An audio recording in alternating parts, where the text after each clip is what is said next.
बिस्मिल्लाहिर्रहमानिर्रहीम। My name is Zaara और आप देख रहे हैं वर्ल्ड ऑफ मैथमेटिक्स। आज हम यहाँ पे करने वाले हैं आपका एक्सरसाइज नंबर 1.3 का थ्योरम है, जिसको हम लोग सैंडविच थ्योरम के नाम से जानते हैं, जिसकी स्टेटमेंट है ये कि if theta is measured in radian then limit theta approaches to 0 sine theta by theta is equals to 1। ये आप लोगों की बुक में भी गिवन है और इसको हमने प्रूफ करना है। उन्होंने हमें कहा है कि अगर थीटा हमें हमारे पास रेडियंस में मेजर हो तो हमारे पास अगर लिमिट थीटा जो होगी वो टेंड्स टू 0 होगी then sine theta by theta equals to 1।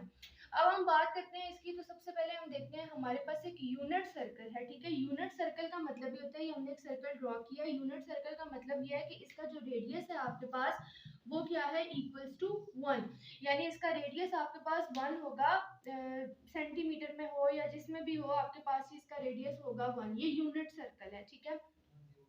ये यूनिट सर्कल था, ठीक है। उसके बाद हमने इसका ये रेडियस लिया है ओ ए और हमने इस पॉइंट को ए और बी पॉइंट को हमने आपस में यहाँ से मिला लिया। पहले ए पॉइंट ड्रॉ किया और फिर बी पॉइंट, फिर इनको ये बी से एक लाइन सी पे ड्रॉ की जो कि उसके परपेंडिकुलर थी। यहाँ से हमने बी को एक्सटेंड किया, ठीक है। एक्सटेंड करने के बाद हमने उस पॉइंट को डी का नाम दिया और डी पॉइंट को हमने ए के साथ मिला दिया। यहाँ से अगर आप देख रहे हो तो आपके पास दो ट्रायंगल्स बन रही हैं, एक ओ ए डी है और दूसरी जो है वो ओ सी बी या ओ ए बी हम उसका नाम दे सकते हैं, ठीक है। अब दूसरी बात, एक ये वाला पॉइंट है, ये वाली चीज, ये जो पॉइंट है ये क्या है, ये हमारे पास सेक्टर है, sector of the circle. Sector हम इसको क्यों कह रहे हैं, क्योंकि ये स्ट्रेट लाइन में नहीं है, ये कर्व की शेप में, इस शेप में, इस शेप में, ठीक है। ये स्ट्रेट लाइन नहीं है हमारे पास, ठीक है। ये एक कर्व शेप में, इसलिए हम इसको कह रहे हैं कि ये सेक्टर है, सेक्टर ऑफ द सर्कल है या सेक्टर ऑफ द ट्रायंगल जो उसका वो साइड पे बेस कर है, ठीक हो गया। अच्छा, अब ये आपके पास क्या है, थीटा। अब हमारे पास ये जो दो ट्रायंगल्स हैं ओ ए डी, जो कि बड़ी ट्रायंगल है सबसे बड़ी, और दूसरी ट्रायंगल है हमारे पास ओ ए बी, या आप उसको ओ सी बी भी कह सकते हैं, उसमें कोई मसला नहीं। अब हम अपने काम की सबसे पहले देखें, यहाँ पे मैंने लिखा है कि ट्रायंगल ओ ए बी, मैंने उनको लाइन वाइज लिख लिया कि सबसे जो छोटी ट्रायंगल है वो ओ ए बी है, ठीक है। Triangle O A B is less than sector of O A B, ठीक है। ये सबसे छोटी होगी, उसके बाद जो सेक्टर है वो उससे बड़ा होगा, और फिर जो ट्रायंगल ओ ए डी है वो एंड पे सबसे बड़ी ट्रायंगल है, ठीक है। अच्छा, हम सब लोग जानते हैं कि एरिया ऑफ ट्रायंगल क्या होता है, बचपन से हम लोगों ने पढ़ा है, 6th 7th 8th की क्लासेस में पढ़ के हैं कि एरिया ऑफ ट्रायंगल क्या होता है, 1/2 बेस मल्टीप्लाइड बाय हाइट, ठीक है। ये और सेक्टर का आपको पता है कि जो सर्कल के सेक्टर होता है उसका एरिया क्या होता है, 1/2 आर स्क्वायर थीटा। यहाँ से हम बारी बारी अपनी ट्रायंगल्स में जाके देखते हैं कि बेस क्या है और हाइट क्या है हमारे पास। यहाँ से अगर हम ट्रायंगल की, अच्छा उससे पहले हम एक और चीज देख लें कि रेडियस हमारे पास 1 था, तो यहाँ से हमारा जो ये रेडियस का पॉइंट था, ओ पॉइंट जो था हमारे पास सेंटर पॉइंट, वहां से ओ ए और ओ बी, ये दोनों हमारे पास किसके इक्वल होंगे, 1 के इक्वल होंगे, क्योंकि हमारे पास रेडियस जो था वो 1 था। अब हम अपनी ट्रायंगल देखते हैं ओ A B.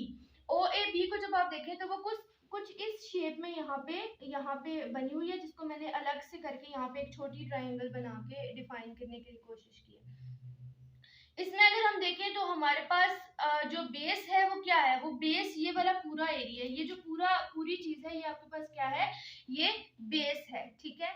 O A multiplied by height, इसमें क्या है देखें ये चीज, अब हम देखें तो ये एक इक्विलेटरल ट्रायंगल है और इसमें हाइट जो है वो आपके पास ये आ रही है बी सी, ठीक है। तो base multiplied by height, base इसकी ओ ए हो गई और हाइट इसकी हो गई बी सी, ठीक हो गया यहाँ तक।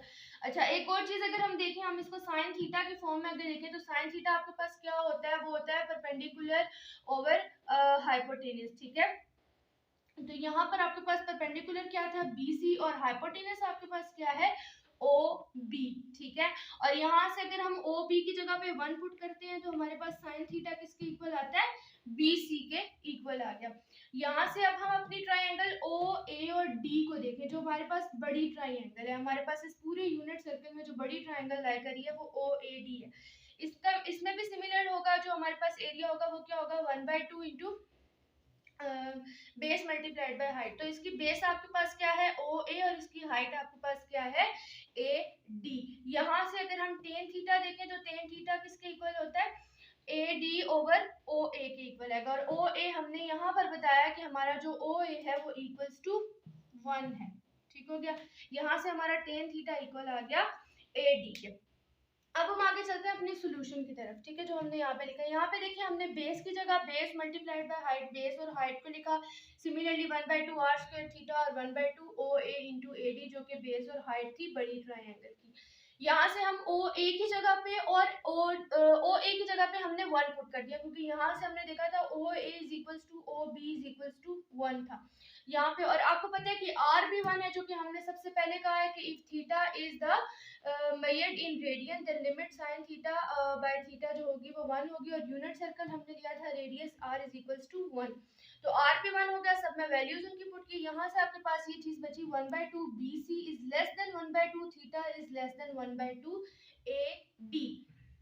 अब हम यहाँ पर देखते हैं सॉल्यूशन की तरफ। ये जो हमने निकाला था कि sine theta equals to BC कैसे था, ठीक है। Sine theta equals to BC ऐसे था कि ये परपेंडिकुलर था और ये इसका जो था वो हाइपोटेनस था, और हाइपोटेनस चूंकि हमारे पास 1 के इक्वल था इसलिए हमारे पास साइन थीटा इक्वल आ गया था BC के। सिमिलरली यहाँ से हमारे पास टेन थीटा इक्वल्स टू आ गया था AD के।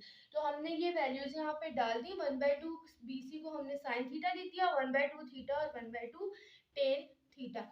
अच्छा, अब हमारे पास काम, हमने जाहिर से पता है साइन थीटा में फॉर्म लेके आनी है। अब हमने नेक्स्ट काम क्या किया, हमने इस पूरी, ये जो पूरी हमारे पास एक बनी थी ना इनइक्वालिटी 1/2 साइन थीटा, ये वाली जो पूरी इनइक्वालिटी थी, इस इनइक्वालिटी को हमने साइन 1/2 साइन थीटा से डिवाइड कर दिया।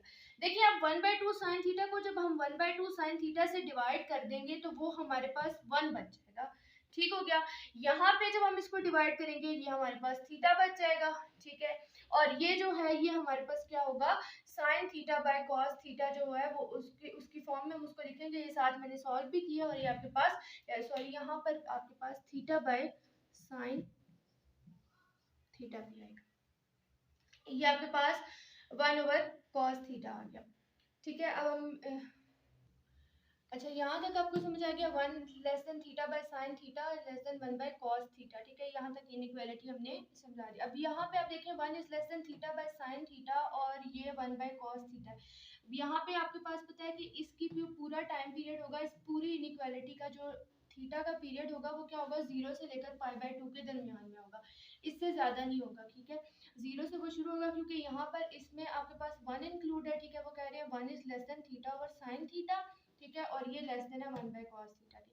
अब अगर हमने पढ़ा है, बचपन से पढ़ा है कि अगर हम इनइक्वालिटी को चेंज कर देते हैं, जब हम इनइक्वालिटी को चेंज करते हैं तो ये जो हमारे पास डिवीजन फॉर्म में गिवन होते हैं वो उलट जाते हैं, ठीक है।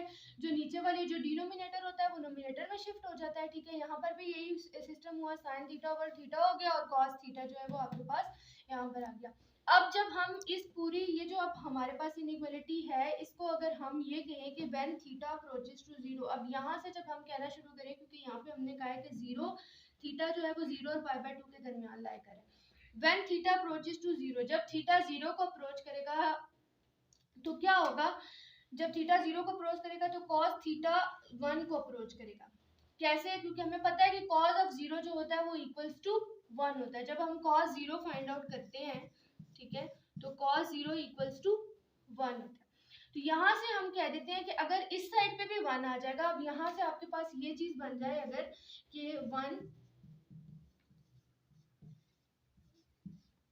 ये चीज अगर आपके पास बन जाए, सॉरी ये चीज, तो आपके पास साइन थीटा ओवर थीटा जो है वो सैंडविच हो रहा है, 1 और 1 के दरमियान में वो सैंडविच का काम कर रहा है, जिसकी वजह से, सिर्फ इसकी वजह से इस पूरे थ्योरम को सैंडविच थ्योरम का नाम दिया गया है, ठीक है।